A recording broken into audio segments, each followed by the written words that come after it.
दोस्तों, study with Rajesh Maurya के YouTube channel पे आपका स्वागत है। तो ये आज हमारा जीएस का सेकंड लेक्चर यानी सामान्य ज्ञान का सेकंड लेक्चर है। पहला लेक्चर हमने आप सबको बता दिया जो भारत के इतिहास के बारे में बताया था। क्या भारत के इतिहास के बारे में हमने आप सबको ये बताया था। तो ये आज हमारा दूसरा लेक्चर रहेगा। तो उसी से संबंधित आगे हम लेक्चर देखते हैं और बहुत ही महत्वपूर्ण क्वेश्चन है जो हमारा पेट एग्जाम होने वाला है या जो भी हमारे सामान्य ज्ञान के क्वेश्चन पूछे जाते हैं सभी परीक्षाओं के दृष्टि से काफ़ी महत्वपूर्ण क्वेश्चन है। तो चलिए हम वीडियो को स्टार्ट करते हैं। ऋग्वेद के कई परिच्छेदों में प्रयुक्त आधन्य शब्द का संबंध है, यानी ऋग्वेद के कई परिच्छेदों में प्रयुक्त आधन्य, कौन सा शब्द, आधन्य शब्द का संबंध किससे, तो गाय से। किससे, गाय से। तो यहाँ पर ऋग्वेद के जो कई परिच्छेदों में प्रयुक्त शब्द, तो ऋग्वेद में जो परिच्छेद होते हैं क्या उसमें प्रयुक्त शब्द का संबंध किससे, गाय से। किससे, गाय से। तो ऋग्वेद में हम आधन्य शब्द का प्रयोग किया गया। किसका, आधन्य शब्द का प्रयोग किया गया, जिसका संबंध किससे है, तो गाय से। तो इस तरह भी हमारे क्वेश्चन बन सकते हैं कि आधन्य शब्द का प्रयोग किस वेद में किया गया, तो ऋग्वेद में किया गया। किस में किया गया, ऋग्वेद में किया गया। इसका संबंध किससे है, तो किससे, गाय से। उसके बाद नेक्स्ट क्वेश्चन हमारा आ जाता है कि ऋग्वेद में इंद्र के लिए 250, ऋग्वेद में इंद्र के लिए 250 तथा अग्नि के 200 ऋचाओं की रचना की गई है।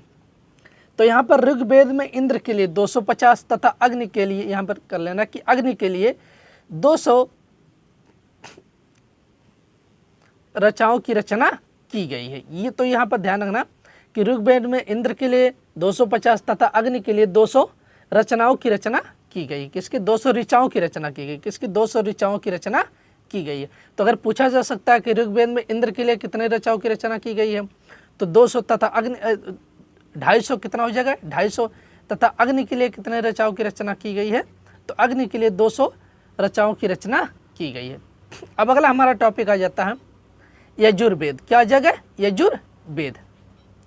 सबसे पहले हम देखेंगे यजुर्वेद होता क्या है। क्या है, यजुर्वेद। नेक्स्ट टॉपिक है हमारा यजुर्वेद। शास्त्र पाठ के लिए मंत्रों तथा बलि के समय अनुपालन के नियमों का संकलन यजुर्वेद कहलाता। क्या कहलाता, यजुर्वेद कहलाता। तो अगर यजुर्वेद के सबसे पहले हमें परिभाषा पता होना चाहिए कि यजुर्वेद होता क्या है। शास्त्र पाठ के लिए मंत्रों तथा बलि के, क्या हो जाए, मंत्रों तथा बलि के समय अनुपालन के लिए नियमों का संकलन यजुर्वेद कहलाता है। तो ये ध्यान रखना कि यजुर्वेद क्या होता है। शास्त्र पाठ के लिए मंत्रों तथा बल के समय अनुपालन के नियमों का संकलन ही यजुर्वेद कहलाता है। अब आ जाता है यजुर्वेद के पाठकर्ता को आध्वर्य कहा जाता। क्या कहा जाता, आध्वर्य कहते हैं। तो अगर पूछ लेता कि यजुर्वेद के पाठकर्ता यानी यजुर्वेद को जो पढ़ता है उससे क्या कहा जाता है, तो आध्वर्य कहा जाता। क्या कहा जाता, आध्वर्य। तो ये ध्यान रखना कि यजुर्वेद के पाठकर्ता को क्या कहा जाता, आध्वर्य कहा जाता। नेक्स्ट पॉइंट आ जाता हमारा यजुर्वेद में यज्ञों के नियमों, किसके, यज्ञों के नियमों एवं विधि विधानों का संकलन मिलता है। यानी यज्ञों के नियमों यानी यज्ञ के क्या क्या नियम होते हैं और विधि विधानों का संकलन मिलता है, यानी वर्णन मिलता है।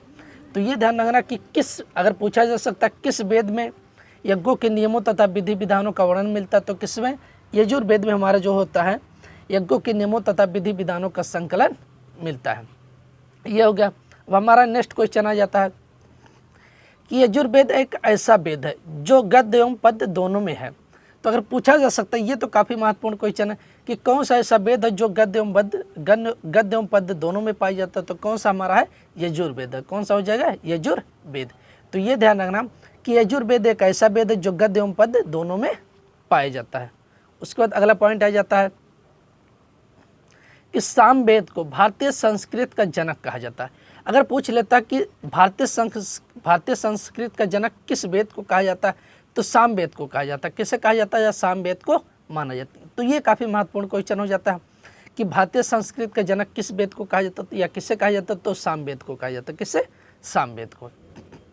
अब हमारा नेक्स्ट क्वेश्चन आ जाता है यजुर्वेद तथा सामवेद में किसी भी विशिष्ट ऐतिहासिक घटना का वर्णन नहीं मिलता है। तो यजुर्वेद तथा सामवेद में ये ध्यान रखना कि यजुर्वेद और सामवेद जो है इसमें किसी भी विशिष्ट ऐतिहासिक घटना का वर्णन नहीं मिलता है। तो अगर पूछ लेता कि कौन सा ऐसा हमारा वेद है या किस वेद में किसी ऐतिहासिक घटना का वर्णन नहीं मिलता, तो यजुर्वेद और सामवेद ऐसे दोनों वेद है जिसमें किसी भी ऐतिहासिक घटना का वर्णन नहीं मिलता है। अब अगला पॉइंट हमारा आ जाता है कि अथर्ववेद कन्याओं के जन्म का निंदा करता है। अथर्ववेद जो होता है वो हमारे कन्याओं के जन्म का निंदा करता है, यानी कन्याओं का जन्म होता तो वो समझ लीजिए क्या उसका निंदा करता। तो ये अथर्ववेद हमारा, तो पूछा जा सकता है कि कन्याओं के जन्म का निंदा कौन सा वेद करता, तो कौन सा हो जाएगा हमारा अथर्ववेद। अगला पॉइंट आ जाता है हमारा, अथर्ववेद में सामान्य मनुष्यों के विचारों तथा अंधविश्वासों का विवरण मिलता है। यानी जो अथर्ववेद है उसमें सामान्य मनुष्यों के विचारों, यानी जो सामान्य उनके मनुष्यों के जो विचार होते हैं तथा उनके अंधविश्वासों का वर्णन मिलता है। यानी अंधविश्वास जो होता है कि किसी भी चीज़ पे भरोसा कर लेना, अंधविश्वास जो भी आप सब समझते होंगे। तो ये जो हम आप सबको क्वेश्चन प्रोवाइड कर, ये समझ लीजिए एक एक क्वेश्चन छांट के यहाँ पर कि जो हमारे बुक है, कई बुक से हमारा लोसेंट हो गया और कई बुक है उससे हम छांट के आप सबको ये सब प्रोवाइड करा रहे हैं।